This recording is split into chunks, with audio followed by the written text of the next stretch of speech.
Hey guys, I'm Alan Dash. Welcome to Dash University. What I want to do with Dash University is I want to turn artists into artistpreneurs. I want to help you make a career out of what you're doing. So let me give you a little bit of background about myself. I'm a music producer, a songwriter, an entrepreneur, and the co-founder of IndieStream. I came to LA and I started working with Aftermath. I've worked for Native Instruments. I've worked for Warner Brothers, I've worked for Universal Music Group. I've been pretty much in every aspect of the industry. I've taught audio engineering and production for the last 8 years, and I also teach music business. On top of that, I own what I call a musician's incubator, which is IndieStream. Our mission there is to basically take musicians and help them thrive at what they're doing. We're turning artists into artistpreneurs.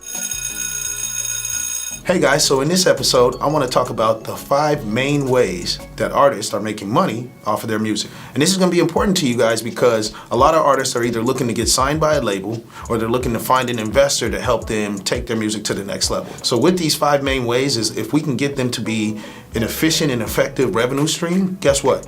These are the numbers that you're going to go out and say, hey, look, I have a viable product.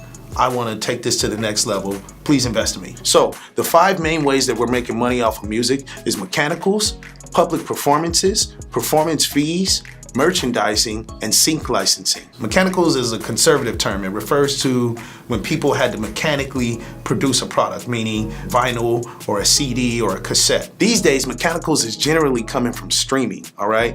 And with streaming, you can make a decent amount of money off of your mechanicals. 1 million streams is worth $5,000. Now, I know you're like, oh, 1 million streams, that seems like a lot, but think about it like this. Back in the day, you used to have to get people to come and buy a product. Now, all you gotta do is get them to push a triangle button. Mechanicals can make a decent amount of money for you. So anytime you make money from selling your master, right, that is gonna be referred to as a mechanical. The next thing, public performances. Anytime your music is publicly performed, this could be at a venue, at a club, a stadium, a concert, on television, on film, any of those things, you are supposed to collect some money off of that.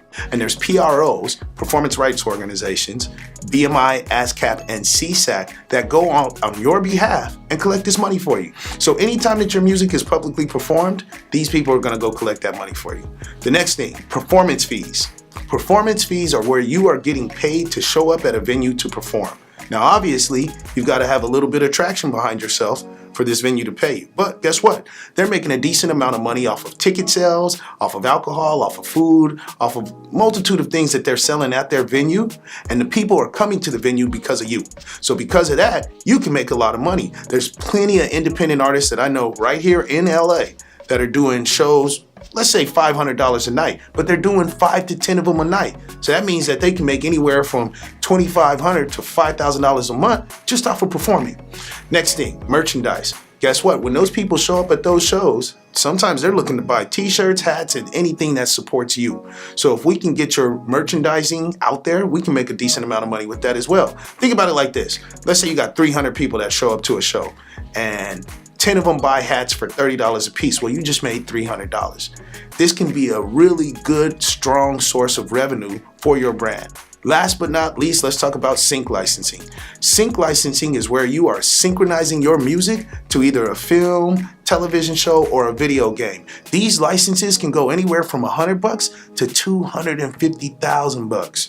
Okay, so these can be good revenue sources for us, and it can be consistent. The main thing that we've got to learn about sync licensing is who are the gatekeepers? Who are the people that are making the decisions about what song goes on what TV show or what video game? We'll talk about that in later episodes, but definitely we can get you there. The main thing that I want you to understand is that you can make your music a career. Even though your mom has told you that you cannot make money in music, you can. You can make a decent living, but you're gonna have to be dedicated to it. It's gonna take a little bit of discipline, and you're gonna have to set up a plan, a strategy as to how you're gonna make your living off of music. And that's what we're here to do, turn artists into artistpreneurs. Well, thank you so much for watching. Please come by and check out IndieStream.com and hit that like button and subscribe button down in the corner. We'll be doing episodes every week, so feel free to stop by at any time because we are gonna conquer the music industry. Our goal is to turn all you artists into artistpreneurs.